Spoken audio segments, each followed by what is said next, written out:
नमस्कार मित्रों, राम राम। मैं केपी पांडे एक बार फिर आपके सम्मुख उपस्थित हूँ कुछ नई जानकारियां लेकर। सत्ता का नशा जब सर चढ़कर बोलता है तो बड़े बड़े लोग अपनी वास्तविकता भूल जाते हैं। ये सत्ता का सच है। और देश की राजधानी दिल्ली, जो कि एक प्रांत नहीं है लेकिन फिर भी वहां पर मुख्यमंत्री हैं, और वहां के मुख्यमंत्री अरविंद केजरीवाल पर ये सत्ते के नशे वाली कहावत बिल्कुल खरी खरी उतरती है। जी, बात कर रहा हूं मैं अरविंद केजरीवाल की, जो कि वर्तमान में दिल्ली के मुख्यमंत्री हैं। और सत्ते के नशे में इतने चूर हो जाते हैं कि कभी कभी उनको ये लगने लगता है कि वो भारत की न्याय व्यवस्था, संवैधानिक व्यवस्था से भी ऊंचे हैं और उनका कोई कुछ नहीं कर सकता। इसी सत्ते के नशे में मुख्यमंत्री हैं तो उनको नशा तो आता ही है सत्ता का, और इसी सत्ते के नशे में वो इतना लंबा चौड़ा शराब घोटाला दिल्ली में कर गए।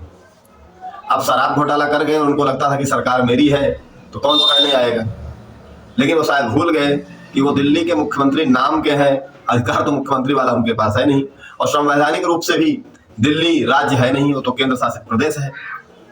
लेकिन कहा जाता है ना कि जब नशा चढ़ जाए तो आदमी का दिमाग काम नहीं करता। खैर, आज मैं वो सब चीजों पर बात करने के लिए नहीं बैठा हूं। आज मैं आपसे बात कर रहा हूं अरविंद केजरीवाल की बात करूंगा, लेकिन दूसरा मुद्दा है। मुद्दा यह है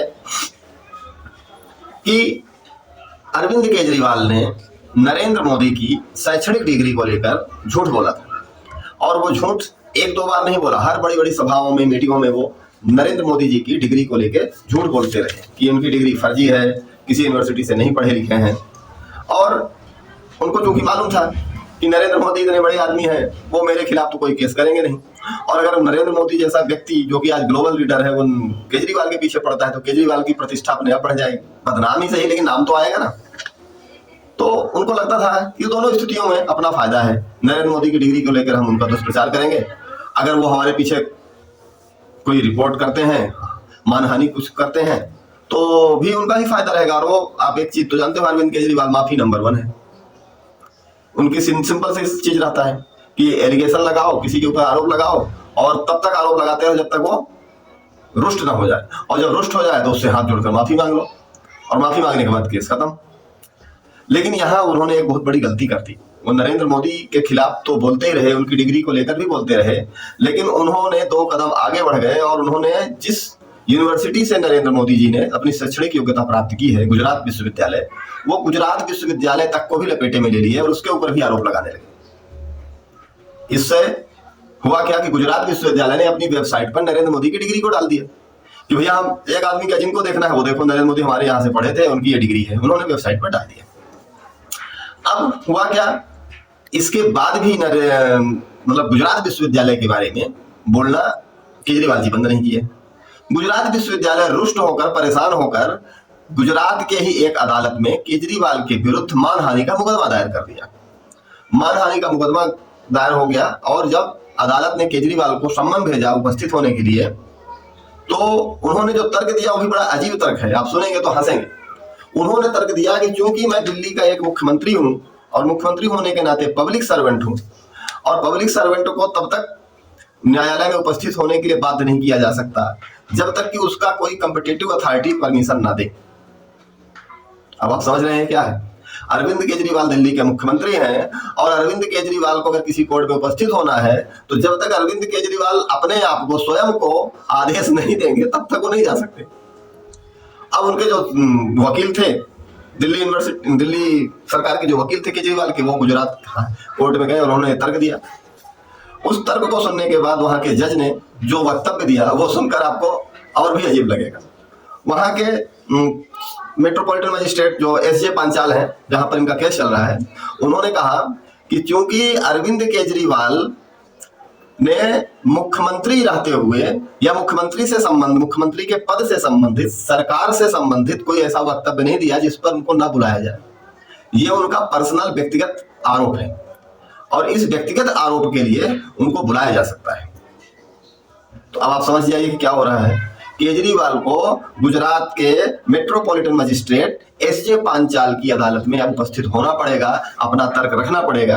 अच्छा, यहाँ एक चीज और बता दें, ये आरोप सिर्फ केजरीवाल ने ही नहीं लगाया, ये आरोप केजरीवाल और उनके सिपा सालार संजय सिंह, दोनों ने मिलकर उनकी डिग्री पर आरोप लगाया था। और अब चूंकि संजय सिंह तो जेल में है, तो जेल से वो निकल नहीं सकते जल्दी। तो अब जब जेल में है तो वो तो चलो उपस्थित होने से उनको छूट मिल जाएगी, लेकिन इनको उपस्थित होना पड़ेगा। अच्छा, ये केजरीवाल की ना एक राजनीतिक बोल सकते हैं कि शुरू से ही एक आदत थी। आदत क्या थी कि स्वयं को प्रसिद्धि करने के लिए, अपने आप को फेमस होने के लिए, संसार में, राज्य में, देश में अपना नाम बढ़ाने के लिए किसी बड़े नेता के खिलाफ आरोप लगाओ और भाग जाओ, और जब पकड़े जाओ तो माफी मांग लो कि गलती हो गई। ये चीज, ये इनका जो धंधा है, ये आप शुरू से ध्यान दो तो यही चलता है।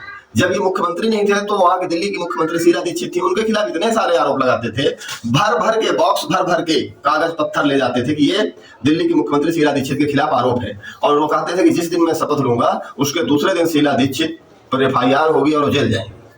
लेकिन हुआ क्या? न शीला दीक्षित पर इनके मुख्यमंत्री रहते कोई आरोप लगा, न FIR हुआ, न वो जेल गई। हालांकि अब तो नहीं है वो, जब तक वो जीवित थी तब तक उनके खिलाफ कुछ नहीं कर पाए। इसी प्रकार ये आरोप लगाए थे किस पर? अरुण जेटली पर। और अरुण जेटली ने इनके खिलाफ मानहानि का केस कर दिया। मानहानि का केस कर दिया तो ये अरुण जेटली से नाक रगड़ के माफी मांगे थे। इसी प्रकार इन्होंने किसके खिलाफ प्रलाप किया था? नितिन गडकरी जी के खिलाफ। नितिन गडकरी भी केस कर दिए, उसके बाद ये नाक रगड़ के माफी मांगे। इसी प्रकार वो प्रणब मुखर्जी के खिलाफ भी बोले थे और उनको वहां पर भी माफी मांगनी पड़ी। इतना ही नहीं, आप लोग देखे होंगे सोशल मीडिया पर, ये आदमी बड़ा सा पर्चा लेके उस पर सबके नाम लिख के बोलता था ये सब भ्रष्टाचारी हैं, इनको वोट मत दो, ये देश को खोखला कर रहे हैं। और आज उन्हीं सारे भ्रष्टाचारियों के साथ ये अपना गठबंधन करके बैठा हुआ है। तो ऐसे तो है केजरीवाल। अच्छा है, दूसरा चीज क्या है, इनको मालूम है कि आरोप लगा दो 10 लोगों पर, 10 में से 8 तो अदालत जाएंगे नहीं, मेरे खिलाफ कुछ बोलेंगे नहीं, और 2 जो बोलेंगे उनसे माफी मांग के क्षमा प्रार्थना कर लो कि भैया गलती हो गई थी, दोबारा नहीं करूंगा ऐसी गलती। तो ये इनका पुराना धंधा है, लेकिन इस बार ये धंधे में फंस गए क्योंकि गुजरात विश्वविद्यालय कोई व्यक्ति तो है नहीं। हालांकि उन्होंने भी, गुजरात विश्वविद्यालय ने भी मानहानि का ही मुकदमा दायर किया है, लेकिन मुझे नहीं लगता कि गुजरात विश्वविद्यालय इनको माफ करेगा, क्योंकि यहाँ पर गुजरात विश्वविद्यालय की प्रतिष्ठा दांव पर लगी हुई है। अब गुजरात विश्वविद्यालय अगर इनको माफ नहीं करता तो शराब घोटाले से पहले ये इसी केस में हो सकता है कि जेल चले जाए, और अगर 2 साल से ज्यादा की सजा हुई तो इनकी विधायकी भी जाएगी, मुख्यमंत्री का पद भी जाएगा, और आगे चुनाव लड़ने से मना कर दिया जाएगा। ये आप सब जानते हो, इलेक्शन कमीशन का जो अथॉरिटी चल रहा है, नियम कानून उनका। तो यहाँ पर सबसे बड़ा यही प्रॉब्लम आ रहा है कि अरविंद केजरीवाल ना तो शुरू में जैसे थे वैसे अभी भी हैं, वो स्वयं को सुधारने की कोशिश नहीं करते। उनको बस एक चीज लगता है कि दुनिया में मैं ईमानदार हूँ, बाकी सब बेईमान है। और फिर जब इनको लगता है कि बिना बेईमानों के हमारी गाड़ी नहीं चल सकती, तो उन्हीं बेईमानों के साथ जाके कंधे से कंधा मिला लेते हैं, गठबंधन कर लेते हैं, हाथ मिला लेते हैं, और उनके ऊपर कोई आरोप लगाए तो उससे माफी मांग लेते हैं। ना इनको माफी मांगने में शर्म आती है, ना इनको झूठे आरोप लगाने में शर्म आती है। बस इनका एक चीज है कि हमारा नाम किसी भी तरह से मीडिया में, समाचार पत्र में, टीवी पर, अखबार में चलता रहे, कैसे भी चले, लेकिन चले, भले ही बदनामी करके चले। बदनाम हुए तो क्या हुआ, नाम तो हुआ। तो ये इनकी स्थिति है, और इस स्थिति से निजात पाने के लिए मेरे को नहीं लगता कि आगे भी कुछ करेंगे। तो आज मैं आपको अरविंद केजरीवाल की एक छोटी सी घटना के बारे में बता रहा था। आशा करता हूं आपको अच्छा लग रहा होगा, और मेरे उत्साहवर्धन के लिए आप मेरे चैनल को प्लीज सब्सक्राइब करिए, लाइक करिए, शेयर करिए, ताकि मैं ऐसे ही वीडियो रोज कुछ न कुछ नई नई जानकारियों की डालता रहूं। धन्यवाद। वंदे मातरम।